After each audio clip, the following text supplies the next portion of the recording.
तो one piece के episode 592 की स्टार्टिंग में हम देखते हैं जहां नामी उन्हें उस फैक्ट्री से जल्दी आने का बोलती है और वो चले जाते हैं और नामी और चॉपर वहां रुकते हैं।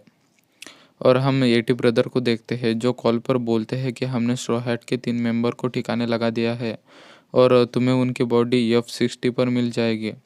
और यहाँ हम फैक्ट्री का सीन देखते हैं जहाँ सीजर क्लाउड बोलता है, क्या तुमने सुना, उनमें से 3 मारे जा चुके हैं। और मोनेट बोलते हैं, मुझे लगा कि वो काफ़ी स्ट्रांग है और वो इतने जल्दी कैसे मर गए।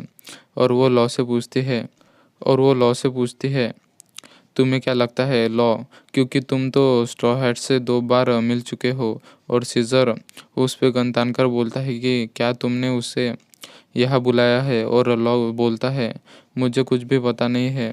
और लॉ बोलता है मुझे कुछ नहीं पता, मैं तो अभी जब स्मोकर से फाइट कर रहा था तभी उनसे मिला। और लॉ और सीजर में डील हुई होती है कि लॉ इस आइलैंड पर रह सकता है और वो सीजर की मदद करेगा। पर लॉ के आइलैंड पर रहने की बात किसी को बताने का नहीं बोलता है। और यही सोच के सीजर अपनी बंदूक नीचे कर लेता है और लॉ उसे पूछता है तुमने पहले कहा था कि बच्चे मेरे पास वापस आएंगे, इसका मतलब क्या। और सीजर बोलता है मैंने उन बच्चों को ड्रग्स की कैंडी दी है तो वो ड्रग्स के एडिक्ट हो गए हैं और वो मेरे कैंडी के बगैर नहीं रह सकते।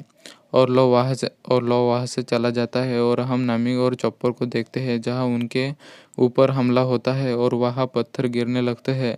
और यहाँ हम लूफी को देखते हैं जिससे वहाँ वो पैरों के निशान दिख जाते हैं और उन्हें और उन्हें पीछे से आवाज़ भी आती है जहाँ से वो अभी अभी आए होते हैं।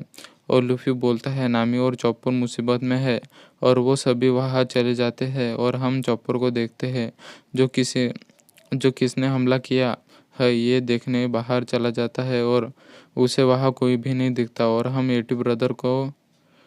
एटी ब्रदर की गन देखते हैं और वो बोलते हैं चलो पार्टी शुरू करते हैं। और वो चॉपर की तरफ जाने लगते हैं और चॉपर को भी समझ आ जाता है कि कोई ना कोई तो यहाँ है।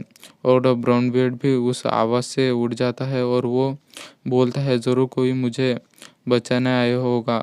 और नामी उसे धमकाती है और पूछती है तुम्हें कौन बचाने आया है। और ब्राउन बियर्ड उन्हें बोलता है तुम्हें कभी नहीं पता चलेगा कि वो दिखते कैसे हैं क्योंकि हम उनके साथी हैं, पर हम उनके साथ इतने सालों से काम कर रहे हैं पर हमें भी नहीं पता कि वो दिखते कैसे हैं। और अगर तुमने एक बार उन्हें पैसे दे दिए और बता दिया कि किसे मारना है, वो हमेशा अपना काम पूरा करते हैं। और वो बहुत बड़े हैं और उनका नाम है रॉक और स्कॉच। वो किसी बर्फीली जगह पर पैदा हुए हैं और उनकी एज है 25 और वो ज़रूर मुझे बचाने आए हैं। पर वो एटी ब्रदर उसी पर गन तान देते हैं और बोलते हैं तुम भी हमारे हिट लिस्ट में हो। और ब्राउन बियर्ड उसे बोलता है तुमने गलत सुना होगा, मास्टर ने तुम्हें मुझे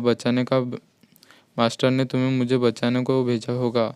और वो मना कर देते हैं और उसे मास्टर की कॉल रिकॉर्डिंग सुनाते हैं जिसे सुन ब्राउन बियर्ड शॉक हो जाता है। और वो फिर से पूछता है कि तुम ही ब्राउन बियर्ड हो ना। और ब्राउन बियर्ड रोने लगता है क्योंकि मास्टर ने उसके साथ बहुत बड़ा धोखा किया होता है।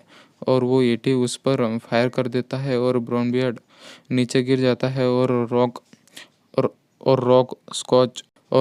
स्कॉच को बताता है कि लूफी जो इनका कैप्टन है वो वापस आ गया है। और लूफी उन पे हमला कर देता है पर वो उसे दूर फेंक देते हैं और वो नामी को पकड़ लेते हैं और वो वहाँ से चले जाते हैं क्योंकि मास्टर ने फ्रैंकी को जिंदा पकड़ने का बोला था। और वो फिर से अटैक करने का तय करते हैं और यहाँ स्मोकर की टीम भी वहाँ आ जाती है और जो सीजर ने बंदे भेजे थे उन पे अटैक करते हैं और लो सीजर के बंदों को मारकर वहाँ से चला जाता है। If you like my video please subscribe to my channel and press the bell icon. Thanks for watching.